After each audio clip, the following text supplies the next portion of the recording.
여러분, 북극이 완전히 녹아버린다면 그 아래에는 무엇이 있을까요? 사람들은 종종 이렇게 묻습니다. 북극에도 땅이 있나요? 하지만 우리가 알고 있는 북극은 대륙이 아닙니다. 북극은 바다 위에 떠있는 거대한 얼음 덩어리, 바로 해빙, 즉 바다 위에 떠있는 얼음으로 이루어진 공간입니다. 그런데 지금 매 순간마다 그 얼음이 녹아서 사라지고 있죠. 단순히 조금 줄어드는 것이 아닙니다. 지구가 겪고 있는 기후변화의 현장이자 최전선, 바로 북극입니다. 이 변화는 단지 환경만의 문제가 아니며 자원과 안보, 경제, 지정학까지도 함께 요동치고 있습니다. 그리고 그 변화의 파도는 대한민국에도 다가오고 있죠.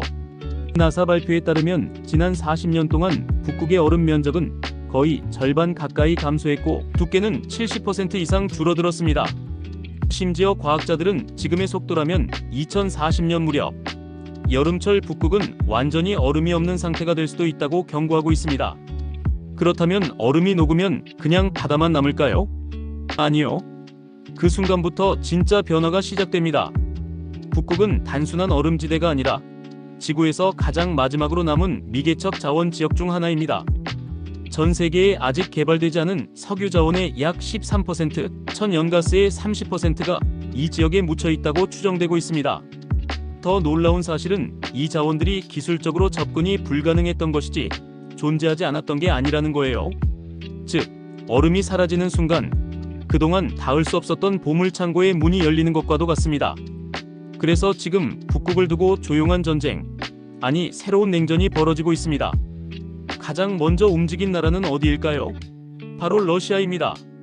러시아는 자국 북쪽에 위치한 북극권의 군사기지를 확장하고 핵추진 쇄빙선을 통해 항로를 개척하며 실질적인 영토 주장을 강화하고 있습니다. 이미 북극해 해저의 일부를 자국 대륙봉으로 인정받기 위한 외교적 작업도 병행하고 있죠. 미국은 자국 알래스카주를 거점 삼아 북극 접근권을 확보하고 나토 동맹국들과 협력해 군사적 균형을 맞추고 있습니다. 한편 중국은 스스로를 근북극 국가라고 선언하며 북극권 국가도 아니면서 빙상 실크로드라는 이름의 경제 전략을 펼치고 있습니다. 극지 탐사선을 보내고 북극 항로 이용에 적극 참여하며 지정학적 영향력 확보에 나서고 있는 것입니다. 이러한 움직임들이 특히 주목하는 것이 있는데요. 바로 북극 항로입니다. 북극 항로는 북극의 얼음이 줄어들면서 새롭게 열리는 해상 운송 경로로 유럽과 아시아를 연결하는 기존의 수에즈 운하 항로보다 훨씬 짧습니다. 수에즈 운하를 통과하는 경로는 평균적으로 2만 킬로 이상이지만 북극 항로는 약 1만 3천 킬로미터로 30에서 40% 정도 단축됩니다. 그만큼 연료비, 시간, 물류 비용을 대폭 줄일 수 있고 세계 무역의 흐름 자체가 바뀔 수 있는 것입니다. 이 거대한 변화의 흐름 속에서 대한민국은 어떤 기회를 가질 수 있을까요? 첫째, 대한민국의 부산항은 북극 항로를 통과하는 동북아시아의 최종 기착지 혹은 중간 허브가 될 수 있습니다.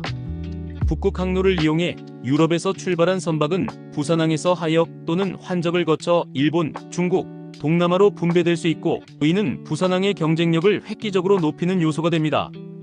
둘째, 대한민국은 조선산업의 세계 최강국 중 하나입니다.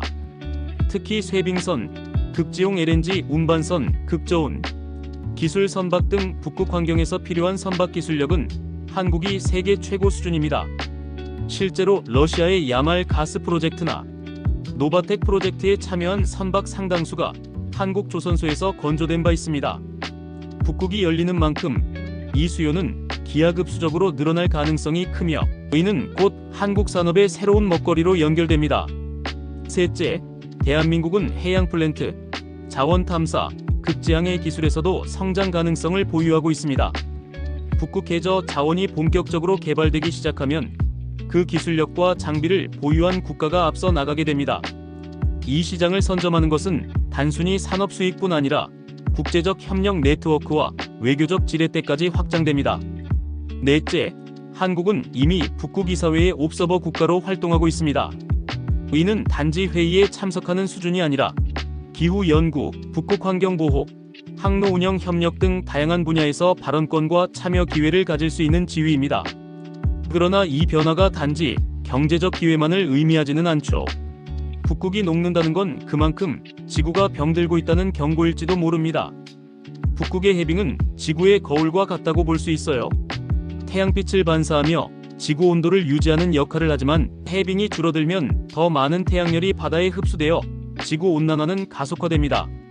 그 결과는 정말 심각해요. 해수면 상승, 해양 생태계 붕괴, 극단적 기후 현상, 대규모 환경 이주까지 연결됩니다. 더 나아가 북극권의 영구동 토층이 녹으면 수천 년 동안 갇혀있던 메탄가스가 대량 방출될 수 있고 심지어 고대 박테리아나 병원균이 다시 살아날 가능성도 있죠. 이건 단순한 재난 영화의 이야기가 아니라 과학자들이 실제로 위험하다고 경고하고 있는 시나리오입니다. 결국 북극이란 공간은 단순한 얼음 덩어리가 아니라 미래의 자원 전쟁터, 해상 교통의 신대륙, 그리고 동시에 지구 기후 위기의 상징입니다. 이 변화 속에서 대한민국은 기회를 잡을 수도 위기에 휩쓸릴 수도 있습니다.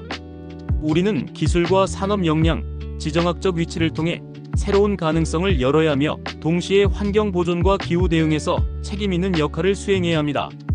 그것이 곧 대한민국이 세계 속에서 진정한 선진국으로 발돋움하는 길일지도 모릅니다.